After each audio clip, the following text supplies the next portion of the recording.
Okay, good morning, children. So, in the last class, we had done HCF using the prime factorization method.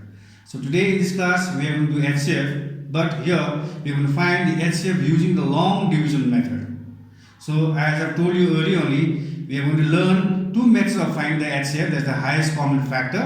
One is the prime factorization method. The other method is the long division method. So, today I am going to show you in this class how to find the HCF using the long division method, HCF of the large numbers. So in my blackboard you can see HCF using the long division method. So find the HCF of 144 and 252. So you have to find the HCF of the large number, that is 144 and 252, using the long division method. So there are two numbers. So the two numbers are 144 and 252. Here in this case, you remember one thing. When you are doing long division method, children, you have to divide the bigger number by the smaller number and divide until and unless you get the remainder 0. Okay, so you have to divide until and unless you get the remainder 0. So the bigger number is 252, so divide 252 by 144.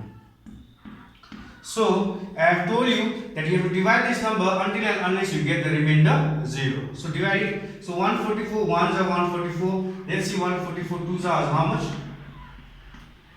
So 2 fours are 8. 2 fours are 8. 288. So it's quite bigger. So we have to go 144 ones are 144. So let's go 144 ones are 144. So subtract it, this will become 4, 12. 12 minus 4, 8.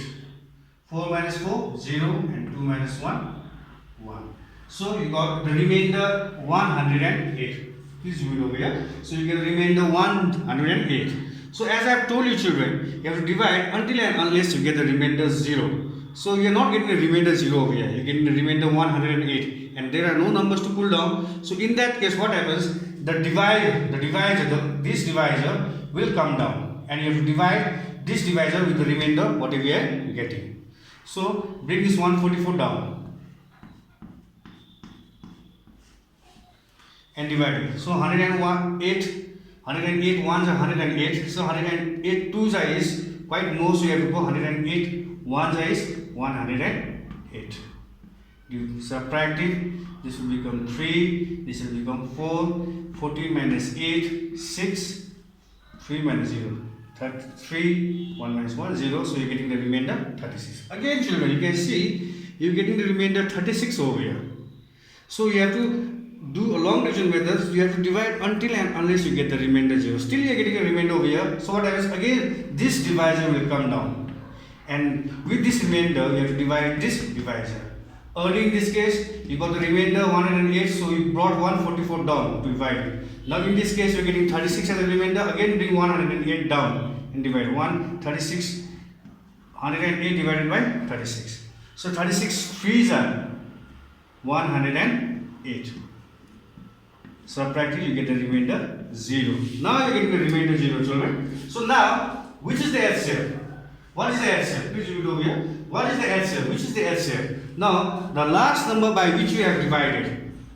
The last number by which you have divided, when you get the remainder 0, is the HCF of the two numbers. So you have divided 108 by 36 and you got the remainder 0. So this is the HCF of 144 and 252. Therefore, HCF of 144 and 252 is 36.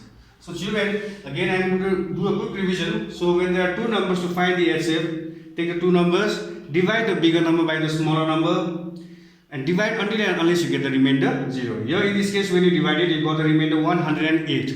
So when you are getting the remainder, the divisor will come down again. So bring the divisor down. Again divide it, again you are getting the remainder 36. So again the divisor will come down till you divide until and unless you get the remainder 0.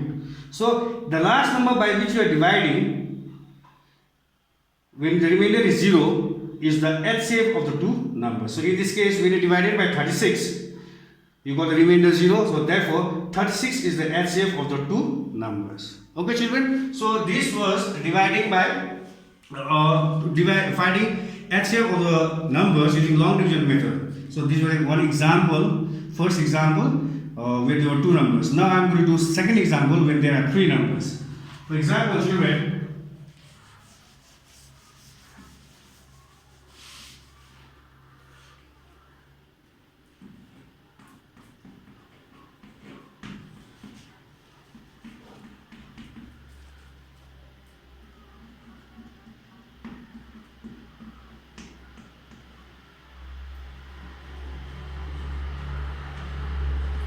Okay, now so you can see on the blackboard, there are three numbers to find the HCF using the long division method. Earlier, first example we had done with two numbers. This second example we are going to do with three numbers: 210, 240, and 360. Find the HCF of 210, 240, and 360. So there are three numbers. So first, take the first two numbers. What are the first two numbers? The first two numbers are 210 and 240. So take the first two numbers, 210 and 240. Find the HCF of the first two numbers. So divide the bigger number by the smaller number. So divide 240 by 210. The same process. Divide until and unless you get the remainder 0. So 210 ones are 210. Subtract it 0, 3. Getting 30 as a remainder. So when you get the remainder over here, the divisor will come down again. So bring 210 down. So 37 is 210. 37 are 210. Remainder is 0. So now what is the HCF? The HCF of 210 and 240 is the last number by which you have divided. When you get the remainder 0, that is 30. So the HCF of 210 and 240. Therefore, HCF of 210 and 240 equals to 30. Now, children, this is the HCF of the two numbers. Again, there is one more number left, that is 360. So what are you going to do? So you are going to divide the last number, which number is left, that is 360, by the HCF. If it divides exactly, then it will be the HCF of the three numbers. So divide 360 by the HCF. Children, you do just below, because I have no space down, so I am writing over here. You can do below that. So divide 360 by the HCF of the two numbers, that is 30. Okay. So let's divide. So 30 ones are 30. 6. Bring 0 down. So this is not the remainder because we have just pulled a number down, and 32 is 60. So it means 32 is 360. So you are dividing 360 by the HCF and the remainder is 0. So it means 30 is the HCF of the three numbers. Therefore, HCF of 210, 240 and 360 equals to 30. Okay, children, sometimes what happens, the 30 might be the HCF of the two numbers, but it will not be the HCF of the third number. So the last number, whatever you are getting, will be HCF of the three numbers. Okay, this was dividing, finding the HCF using the division method. So two examples I have shown you, dividing, finding the HCF of two numbers and finding the HCF of three large numbers. Okay, children. So remember two more points. Remember, divide until and unless you get the remainder 0. If you get a remainder, then bring the divisor down and divide it. Okay, children. So this much for today. Regarding this method, I am going to send you classworks. Please do it at home. Please stay safe. And please practice your maths daily. Complete all the works. Please don't keep your work incomplete. When the school resumes, I am going to check your copies. Okay, thank you. This much for today. Thank you, everyone.